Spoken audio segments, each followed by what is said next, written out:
Cerita Silat Online Channel mempersembahkan serial Pendekar Raja Wali Sakti, episode Darah Pendekar, bagian 5.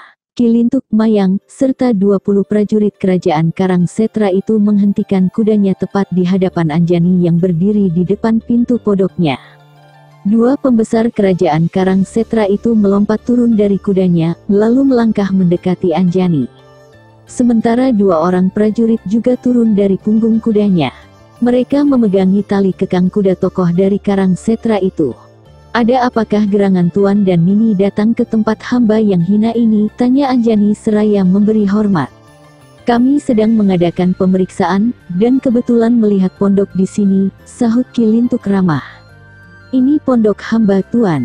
Jika Tuan dan Nini berkenan, silakan singgah." Kilintuk memandang pada Mayang, sedangkan yang dipandang malah menatap pada jari tangan Anjani. Tatapan mata Kilintuk juga terarah ke sana.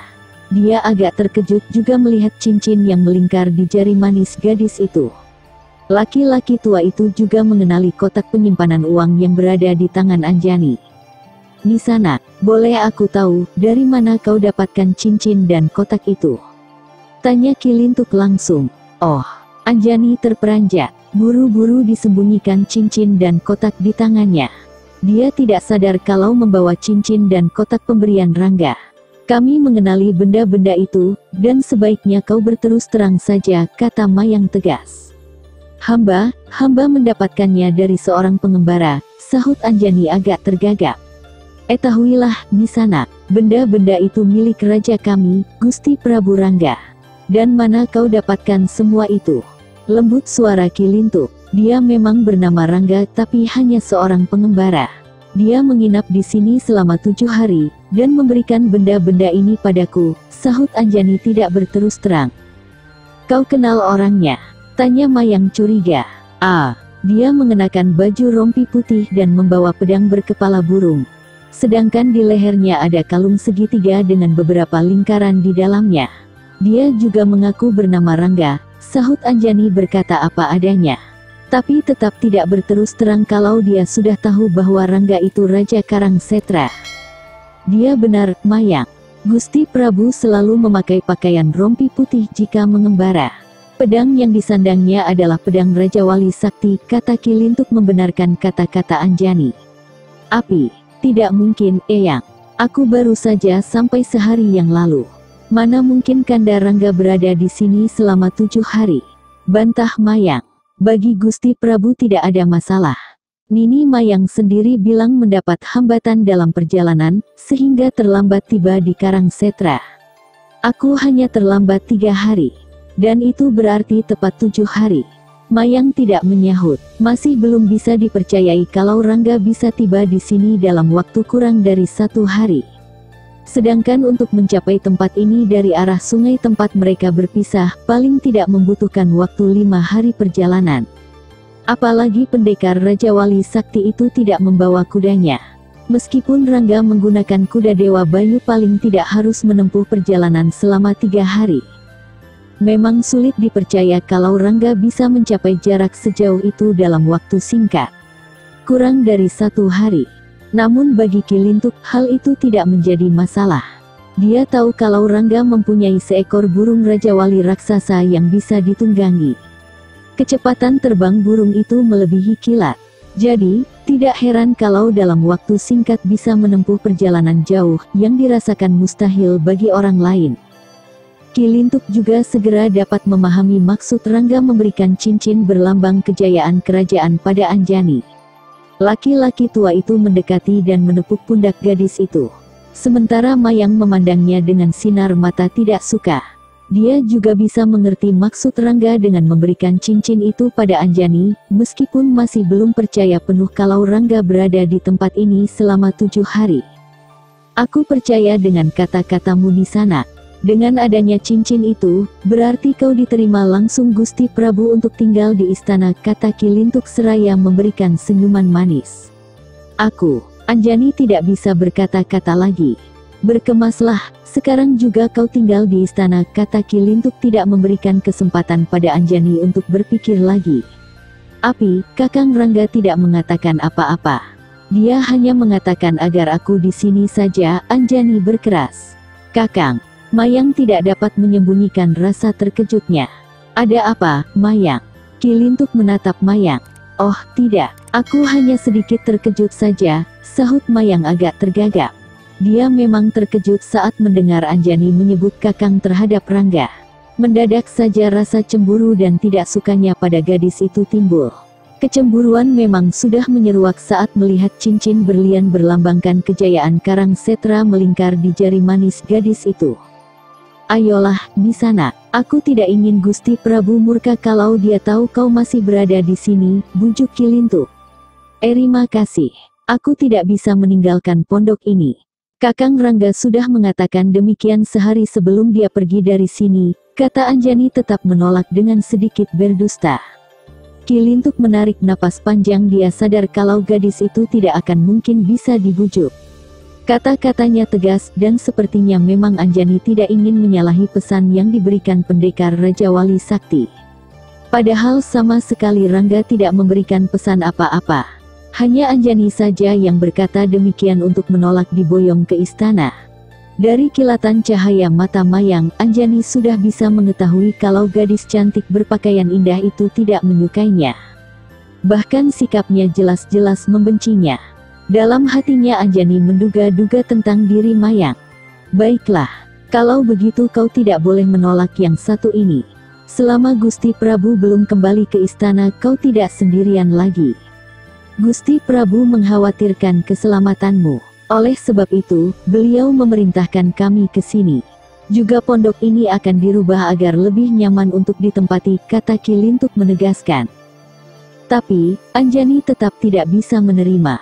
Kau memegang cincin berlian lambang kejayaan Karang Setra di sana. Cincin itu milik pribadi Gusti Prabu.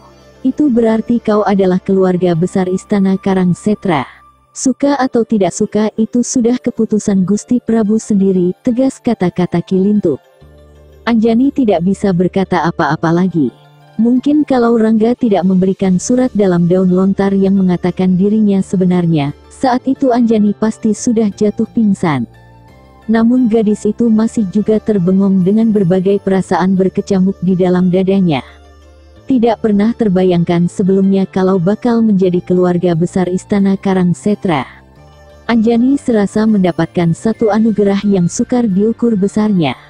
Gadis itu masih berdiri termangu meskipun Kilintuk, Mayang dan setengah dari prajuritnya meninggalkan tempat itu.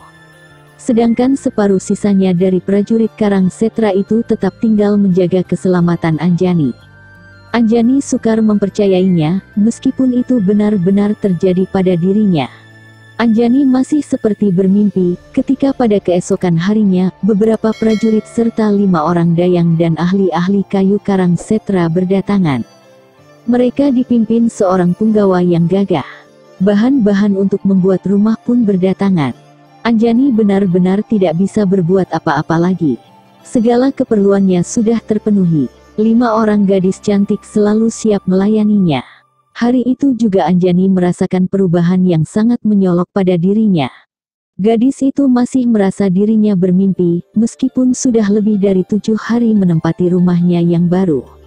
5 orang dayang siap melayaninya, dan 10 orang prajurit siap menjaganya secara bergantian. Pondok kecil yang reot kini sudah berganti dengan sebuah bangunan yang cukup besar dan kokoh. Tidak ada lagi baju-baju kumalnya. Semua pakaiannya berganti dari bahan sutra halus. Sampai saat ini, Anjani belum bisa menghadapi kenyataan hidup yang dialaminya. Dia sering duduk menyendiri memikirkan kehidupannya yang langsung berubah dalam waktu sekejap saja. Seperti halnya hari ini, Anjani duduk melamun dengan pikiran mengambang tidak menentu di dalam taman belakang rumahnya. Halaman belakang yang dulu hanya sebuah hutan dan kebun kecil, kini sudah berubah jadi sebuah taman yang indah penuh bunga. Gusti Ayu. Anjani menoleh ketika mendengar suara dari arah samping kanannya. Seorang dayang berwajah cukup manis sudah berdiri di dekatnya. Sikapnya begitu hormat dengan tubuhnya agak sedikit membungkuk. Ada apa? Tanya Anjani pelan. Gusti Ayu Mayang Telasih ingin bertemu, sahut dayang itu. Ada yang ingin aku katakan padamu Anjani, ujar Mayang datar. Oh, Anjani tersentak kaget. Dayang itu segera menyembah hormat dan segera berbalik meninggalkan taman itu. Anjani berdiri dan membalikkan tubuhnya. Mayang tahu-tahu sudah berada di dekatnya.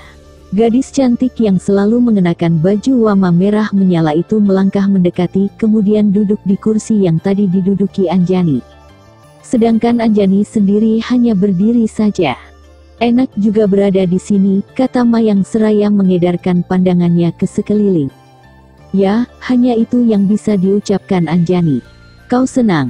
Ya, lagi-lagi Anjani menjawab singkat. Api kau harus ingat, kesenangan yang kau peroleh sekarang ini bukan berarti bisa berbuat seenaknya saja di Karangsetra. Kau harus sadar siapa dirimu. Jangan berharap lebih, apalagi mengharapkan bisa mendampingi Kanda Prabu Rangga, agak sinis kata-kata Mayang. Anjani hanya diam saja. Hatinya terasa sakit, tapi memang disadari kalau dirinya bukanlah apa-apa bila dibandingkan Mayang. Hanya diam dan diam saja yang bisa dilakukan Anjani, seraya menelan kepahitan yang amat sangat.